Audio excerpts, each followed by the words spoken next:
ছিল আমার জীবনের স্পেশাল লাঞ্চ, কারণ মায়ের হাতের সব রান্নাগুলো আমি নিরামিষ রান্না খেতে প্রচন্ড ভালোবাসি। তো সঙ্গে ছিল আমার হচ্ছে চাল কুমড়ো নারকোল দিয়ে একটা তরকারি, চাল কুমড়োর খোসা ভাজা, তার সাথে ওল ভাত, আর এদিকে ভুতু কাছে মাংস দিয়ে।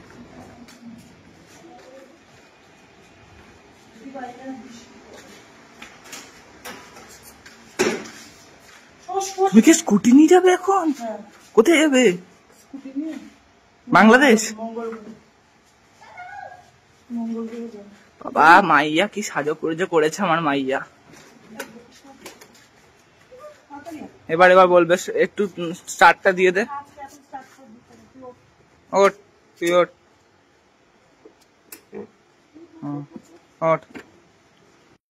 চলে এসছি বারাসাত স্টেশন, যাকে বলে বারাসাত স্টেশন। আর এই আমার মাতাজি গাড়ি নিয়ে যাচ্ছে, আর তার মেয়ে তার পেছনে পেছনে দৌড়াচ্ছে। তুমি কি আবার কোন সারপ্রাইজ দিতে নিয়ে যাচ্ছ আমাকে? তোর কিডনিটা বিক্রি করার জন্য লোক পেয়ে সেটাই নিয়ে যাচ্ছে। আমার কিডনি কাজ করবে না, তার মানে কিডনিটা কার যাবে? চলো চলো, এবার আমার মা দৌড়াবে। দৌড়া দৌড়া দৌড়া দৌড়া দৌড়া দৌড়া দৌড়া দৌড়া দৌড়া না, দৌড়া দৌড়া দৌড়া দৌড়া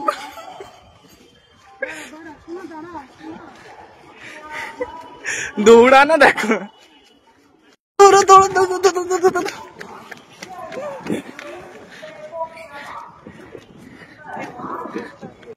বলবে আজকে রবিবার, এই বনগালোকালি উইটটা পড়ছি। বাবা গো বাবা, উইটটা আমার ছেলেটারে দেখুন, এবারে লেডিসদের মাঝখানে আমারে কইতেছে তুমি আমারে কেন তুললি মা?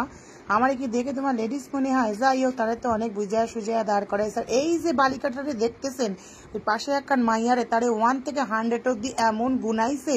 সেই মেয়েটার নাম তো শিয়ালদা, সে ভয়েস চোটে, ওর বকবকানির চোটে বিরাটিতে নেমে গেছে, মানে তার জীবন কানা এবারে শেষ হয়ে যাচ্ছে। মাথাটা ভোঁ ভোঁ করে ঘুরছিল এই ভুতুর বকবকানির চোটে, ভুতুর বকবকানির চোটে। যাই হোক, তারপর এই যে স্টেশনে নেমে পড়ে দুজনের মধ্যে একেবারে যুদ্ধ শুরু হয়ে গেছে। আর ভুতুর বকবকানির চোটে আমার ছেলেটাও অসুস্থ হয়ে গেছে।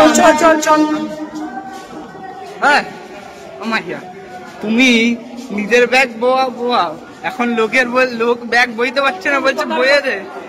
হ্যাঁ, আমাকে তুমি কি পড়াশোনা করে কুলি বানাবে?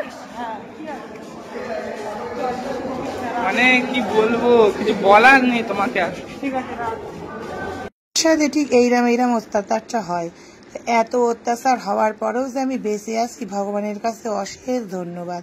শুধু দেখুন যে আমার পিছনে কিভাবে আমার বাইরের লোক কি কাঠি মারবে, আমার ছেলেটা সারা দিন আমার পেছনে কাঠি মারছে যখনই আমার হাতের কাছে পায়। মানে আমার জীবন কানা, ওইদিকে একটা ভূতু, তো সে আর বলে কাজ নেই, তার তো জীবন কানা বাঁধরাতি করতেই শেষ হয়ে গেল গো। কি করবো, বসলাম এখানে এসে এতক্ষণ পরে একটু বসলাম। তুই কি বললে কি করবো? দাও, আরে আলাদা মজাই আছে। দা পোস্টটা দাও, দেখি কেমন করবে। পোস্টটা দাও, পোস্ট দাও। বান্দরের হাড় তো একটা মানুষের হাড় থাকলে না। পোস্টটা দাও দেখি, দাও তো দেখি পোস্টটা। ভূতু যে বাঁদর সেটা তো আপনারা বিশ্বাস করতেন নেই। দেখুন, গাছে না উঠে একেবারে মেট্রো স্টেশনে গিয়ে একেবারে কি বলবো, আর গাছের জায়গায় পাঁচিলের উপর উঠে বসে পড়েছে। মানে কি কইবো, এর জ্বালায় আমার জীবন কানা শেষ। ওদিকে দেখুন আবার বলছে আমি যদি এখান দিয়ে পড়ি যাই মাম্মাম কি হবে তুমি কও। আমি বলছি আর কি তা কইব তোরে, আমার জীবনটাই তো শেষ হয়ে যাচ্ছে। ওই দেখুন আবার এই 3টে মাইয়ার সাথে ওনার ট্রেনে আস্তে আস্তে আলাপ হয়েছে, তাই তাদেরকে আবার ডেকে নিয়ে আসলো।